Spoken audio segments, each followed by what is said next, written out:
Hey everybody, it's Jason Blaha here, and a video I did yesterday talking about if you're struggling to grow, if you're not growing, if you just get stronger, you will grow as a result of it. And I went into a lot of detail explaining what I meant by stronger.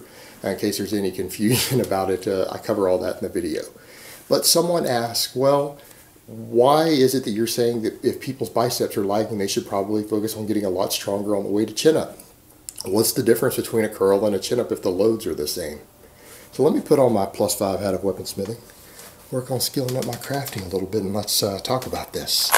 Well, because it's hard to tell sometimes if the loads are the same, and there's a lot of reasons for this. I'm going to get into this as we get a little further into the video. But if you guys recall, yeah, tension can be similar when you look at things like the EMG studies Bret Contreras did. And I do want to state EMG studies are not accurate enough to draw the conclusions that Bret Contreras drew in his stuff, but he did a bunch of stuff on EMG studies on the biceps and back and everything. And one of his little studies he did, and he published it in T-Nation, that he did show that, yeah, weighted chin-ups caused, according to his data, more bicep stimulation than most types of curls did. All right, but people need to understand, you're looking at the concentric rep and everything, and when you start getting into the eccentric loading, things can get a little more complicated. And if you guys also recall, when I interviewed CJ Allen a few years ago when I was living in the United Kingdom, and he was working on his PhD in biomechanics, very, very experienced powerlifting coach working on his PhD, but he also was coaching some bodybuilders at the time, and he said the same thing about biceps, that, you know, he would rather see someone with lagging biceps get stronger on the way to chin up because it does offer more loading, particularly on the eccentric component of the exercise. Meaning, yeah, they might have similar loading on the concentric rep, but then the eccentric loading, because of the weight you're using, it is putting on the way back down, it is putting more load on the bicep than a curl is capable of due to more total weight. And weight that you can't necessarily cheat, you know, because you're still having to lower yourself. And that's not to say that eccentric reps are everything for hypertrophy. I've talked about that a lot in the past, that it's possible to maximize muscle development off of purely concentric reps where you just drop the weight on the eccentric and just do nothing but lifting and not the lowering. It's possible to develop maximum size doing that.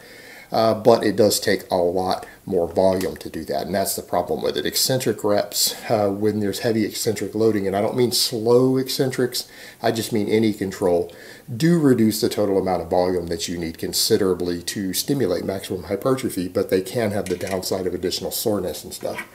But he kind of covered that a bit, and you are dealing with more eccentric loading.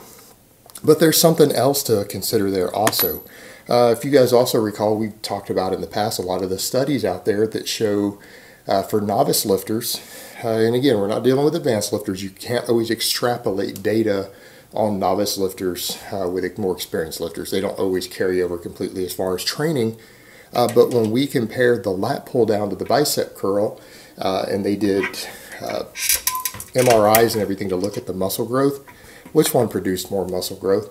The lat pull down or the bicep curl in the biceps themselves? The lat pull down. It produced a lot more muscle growth. Doing like 3 sets of 10 on the lat pull down produced more muscle growth than 3 sets of 10 with the bicep curl, even when they were taken to failure. It produced more bicep growth.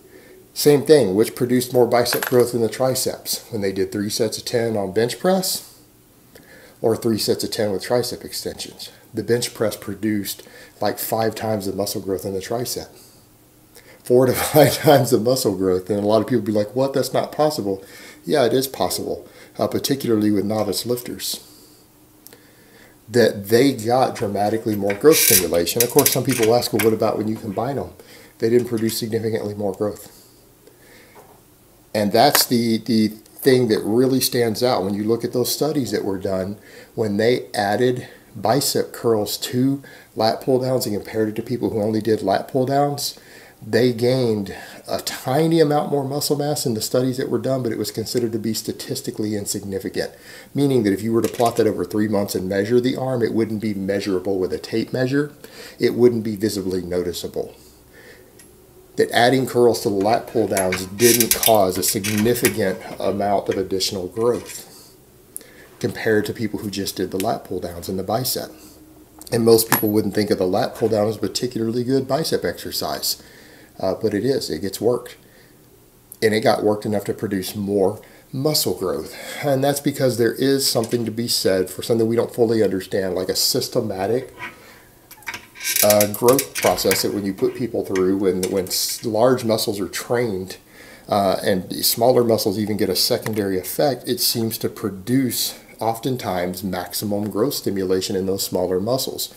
Because muscle growth, is largely dependent upon localized tension, localized muscle protein disruption, but there does seem to be a systematic response in a lot of ways. And you know what? Some of that could even be food related, because generally when you're training more muscles in your body, you usually need a little more food to handle all that muscle growth. Well, food itself is anabolic. Now, if too much food can also make you fat, but there can be something to be said for the fact that maybe they're just needing to eat more food. That can also cause a cascade of hormonal responses in the body that can cause muscle growth completely independent sometimes from your lifting. But there's the full body aspect of what we know, that we, particularly novice lifters, when we put them in the gym and have them do big heavy barbell exercises, even muscles that aren't always directly worked still grow. And that's an interesting phenomenon that we've noted, that novice lifters who come in and do nothing but squats, their arms get bigger. Not dramatically bigger, they don't add 3 inches of their arms, but we've seen programs like that where we take a novice lifter, have them do nothing but heavy squats and get stronger on the squat and focus on it for 12 weeks. Their arms increase by like a ½ inch or 3/4 of an inch diameter. Their arms grow from the squats. In theory, it shouldn't work that way because there's no real direct tension, but there does seem to be at least a mild systematic response. Just like when we've done unilateral studies on the body, what happens when you train one half of the body on a machine and not the other? Even when someone's arm is in a cast, the muscle in the cast still grows a little bit on the opposite side of the body. All right, there is a systematic response to some extent to training. And when you're working big, heavy compounds more, you are going to get more of that because you're getting a larger systematic response from training the bigger muscles. At least that's one theory behind it, and it would explain a lot of what we've seen. We've definitely seen that. I mean, squats only produce small amounts of arm growth in novice lifters. All these studies done on novice lifters, the big heavy compounds, even ones that we don't think of as great exercises for those muscles like the biceps and triceps, produced more muscle growth than isolating them. Produced more muscle growth. Furthermore, here's the other thing to factor in. When you're focusing on all these big heavy compounds, you're working a lot of big muscles in your body. It does a lot for helping you get the most work done in the least amount of time so you can get out of the gym. Some people would say, well, why does that matter? Well, when you think about it, if you're focusing on heavy chin-ups more than your curls, you're not going to want to do a lot of chin-ups. You're going to start getting tired. So what you're going to do, the chin-ups are going to give your biceps maximum stimulation. They really are. When people get tired from doing these big heavy compounds, they don't want to just keep training and keep training. There's something also to be said for people who exceed their maximum recoverable volume. And what I mean there, we know that for drug-free lifters, muscles stop growing within 2 days. All right, they stop growing within 2 days of you training them. If you fatigue a muscle so much that you can't train it again fairly soon, let's say you do way too many sets for biceps and then they're too weak because you've exceeded their maximum recoverable volume, their maximum recoverable workload, you're going to lose out on muscle growth because you train them excessively and they can't perform again soon enough. And you can't perform them well enough again to really hit those upper threshold fibers again because people have done too much volume. All right, when people come in and they're doing big heavy compounds, they're less likely to exceed their maximum recoverable volume that's going to make it take 3 or 4 or 5 days where they can really train that muscle again effectively. They're unlikely to do that. When people come in and they don't do that and they say, well, my biceps suck, I'm going to do a bunch of curls, and they'll come in and do a bunch of curls, 5 different types of curls. They'll do forced reps, cheat reps, taking everything to failure, all sorts of stuff. What ends up happening?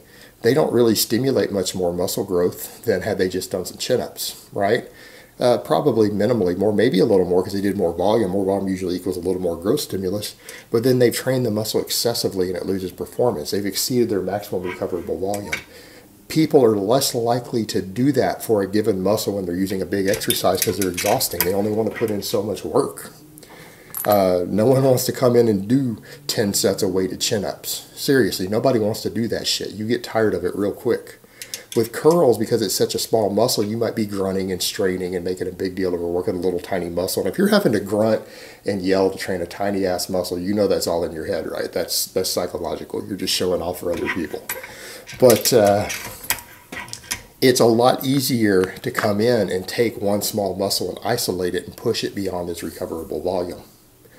Therefore, people who come in and focus purely upon doing a bunch of isolation movements purely as a way to come in and do 9, 10, 15 sets of curls, all of them to failure and force reps and stuff, that's easy to do. Tons of people do that because it's really easy to do. It's not difficult. It's not hard work. You don't get tired doing that because it's just one tiny little muscle. It's a little bitty muscle. Therefore, people will exceed their maximum recoverable volume for that muscle a lot easier when they're just isolating one little small muscle than when they're coming in and doing big compounds to hit it. They're just far more likely to do so, which at the end of things, yeah, it's producing muscle growth, but they're not able to train it as frequently. So over the course of months, it's going to equal less muscle growth. It's just not the best way to come in and bring up a lagging body part. So there's a lot going on with that. There's a lot of reasons involved as to why I say if you're not growing, come in and focus on these big heavy compounds, full range of motion lifts, pause work, get stronger on the basics and you will start growing again. There's a lot of reasons I say that. So there are reasons why I'm telling people they need to focus on weighted chin-ups more than curls. For example, if they've got a lagging bicep, it's going to do more for you in the long term. And I'm not saying don't do the curls. I like curls. I do curls. But it shouldn't be your primary focus, even for a lagging muscle group. All right, guys, but that's really all I have to say on that today. I hope it's been informative, and I will talk to you guys next time.